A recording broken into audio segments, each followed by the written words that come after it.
मुँह में दे देंगे। ए जी की जी खत्म हो गया। हाँ। अरे भाई तेरा आपको क्या हुआ जी? कहीं का खत्म भा गेलो। नहीं बोली हमरा कलिए बाप खत्म भा गेले तब वही इसको ना लगल। इधर सुनिए। हाँ सुनाइए। क्या आप हमें इनाम नहीं दीजिएगा? बिल्कुल देंगे। आप क्या लीजिएगा इनाम में? हमें ऐसा से इनाम दीजिए। कैसा? ऐसा कैसा कि मैं घर में बैठ के खा सकूं। बाप तुमको थोड़ी उखाड़ी देखो नहीं होगा तू तो भारी इनाम होएंगे। हाँ। कैसा इनाम चाहिए आपको? हमें ऐसा इनाम दीजिए। ऐसा कि मैं किसी कोठी पे नाचने गाने के लिए नहीं जाऊं। ठीक है, हम आपको वैसा ही इनाम देंगे। आप ताकि किसी का कोठे पे नाचने गाने के लिए नहीं जाओगे, यही ना जी? ठीक है। हम अभी जो है महाराज से अरे देखिए मास्टर साहब। हाँ मास्टर साहब एक तलवार दे लो। एक तो तलवार दे दीजिए ना, नहीं तो बंदूक के न है। तलवार से क्या होगा? ये नाचने गाने वाले को एक हाथ और एक पैर काट देंगे। एक हाथ और पैर काट देंगे और उसके बाद भरपूर इनाम दे देंगे इसको। महाराज क्या हुआ गाने वाली? देखिए ना मंत्री जी क्या बोल रहा है। क्या बोल रहा है? बोल रहा है इसका दोनों हाथ पैर काट देंगे, उसके बाद इसको इनाम देंगे। ये कह रहा है। हाँ। अच्छा हम मनसुखा को बुला लेते हैं। अरे मनसुखा। सेटिंग अरे मनसुखा और छटका मनसुखा करते करते परेशान हो जाते हैं। काम बताओ बेटा तुम कहा था गाने वाली को इनाम देने के लिए भेजा मंत्री को, तो गाने वाली का पैर हाथ काट देगा। तो गाने वाली से पहले तलवार लो, मैं इनका हाथ पैर काट देते हैं। महाराज जी जयने महाराज जय महाराज जी। हाँ अरे सुनो कम है आपका सेटिंग जो है वो। हाँ जैसे आप वैसे आपका सेटिंग। हाँ बोलिए आगे। अरे सुनो सुनाइए। इसे इनाम दे के विदाई करते। बिल्कुल है। वो किसी कोठे पर नाचने गाने के लिए। ठीक है आप अंदर जाइए, हम इसको इनाम देंगे। आजकल पे फोन का चला है युग। नहीं जी। हाँ बोलो। हम गूगल पे चलाते हैं। और गूगल पे चलाते हो? पे फोन नहीं चलाते। और पे फोन नहीं चलाते हो जी? हम देखिए साजन विद्यार्थी है। अगर गूगल पे से नहीं होगा ना। हाँ। तो पेटीएम कर दीजिएगा। हम हमारे मिस्टर साजन जी को। हम गिरिया पेट चलाते हैं, जानते हैं गिरिया पेट? आप गिरिया पेट चलाते हैं? हाँ धुरानी पेट हम चलाते हैं। ये कौन सा आईडी है जी? ये नया डिजाइन का है। नया डिजाइन का? हाँ हमारे धुरानी पेट मोदी सरकार खोले हैं। मोदी सरकार का बाप खोला है ये। वो खोला है। हाँ। उसका बाप तो मर गया है। नहीं मरा है, इसलिए जाओ यहाँ से। आपको हम सब चीज जितना पे फोन पर कहिएगा कि जहाँ कहिएगा। ठीक है हम आपको जाते हैं। जाइए। महामंत्री जी दरबार का नाच गान तो संपन्न हो गया जी। ये 14 कोष की राज में जो 14 कोष का हाँ एक खरवंडी जो पड़ा है, सारे श्रोता समाज को जाकर उसे सूचित कर दो कि महाराज जवेरा राय का आदेश कल सभी को खरबंदी जाकर सफाई करना। ठीक है महाराज आप जाइए और हम गौ समाज में जाके भोला दे देते हैं। हेलो जाओ जाइए।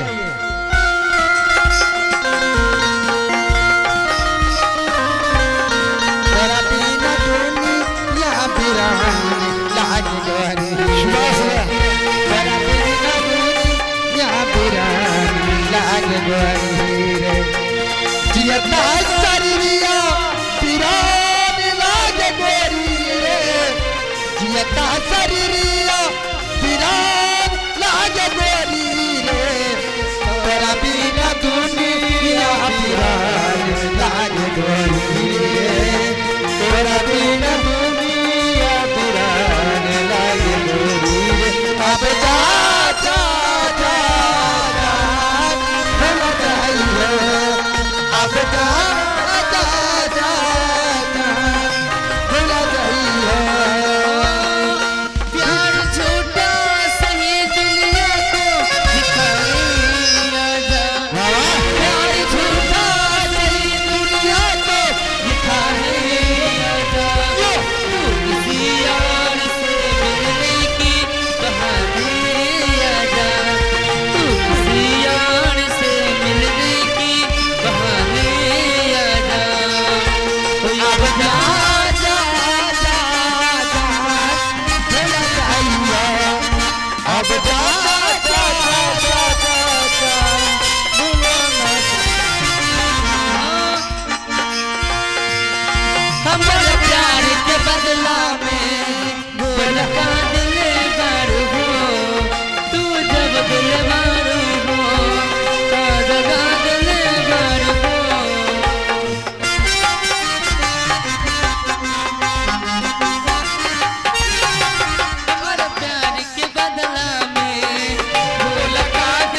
सब दिलदारो राजा दिलदारो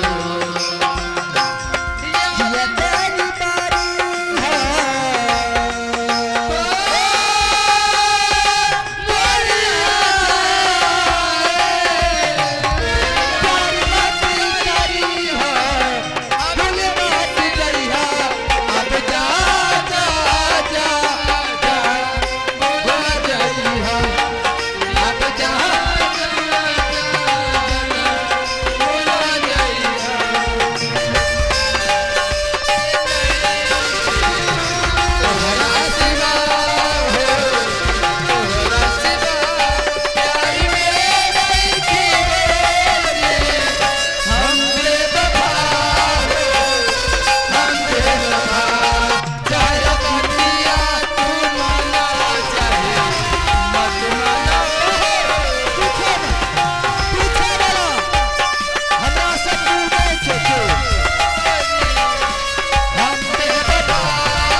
एकदम साफ है।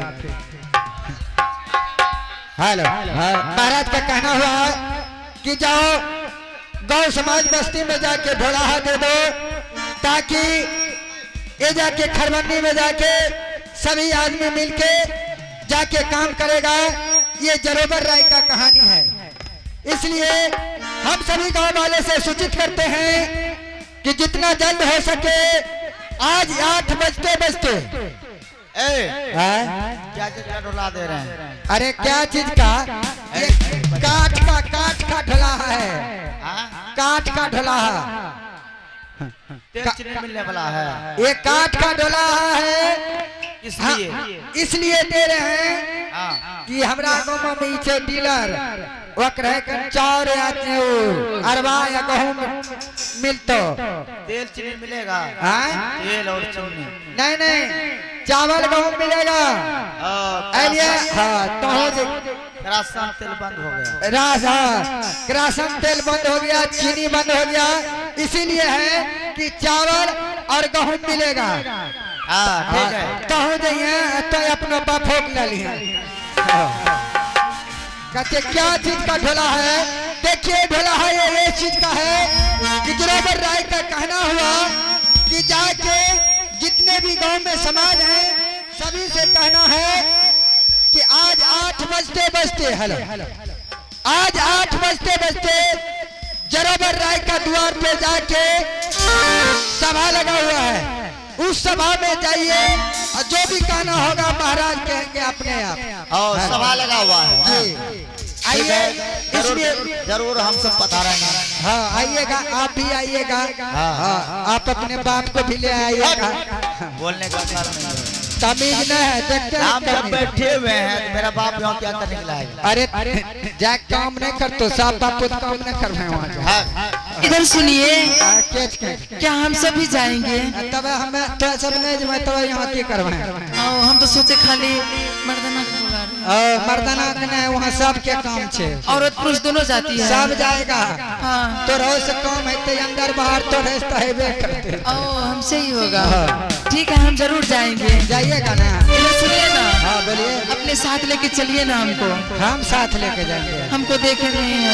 ठीक है, सभी से आदमी से हम लेके जाएंगे साथ में। ठीक है, चलिए चलिए। आइए मास्टर साहब, सब जरूर बन रहा है, सबके देखिए सब चमचा सब घूम रहा है, वो सब चमचे है। बेस्तिया महंत नहीं, सभी आदमी आएगा। आइए सभी, ये पार्टी बेस्तियारी बेचन महंत का पार्टी है, कोई बात नहीं है। हाँ आइए चलते हैं। हेलो आइए मास्टर साहब, चलिए। आहो राम भजन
परदेसी।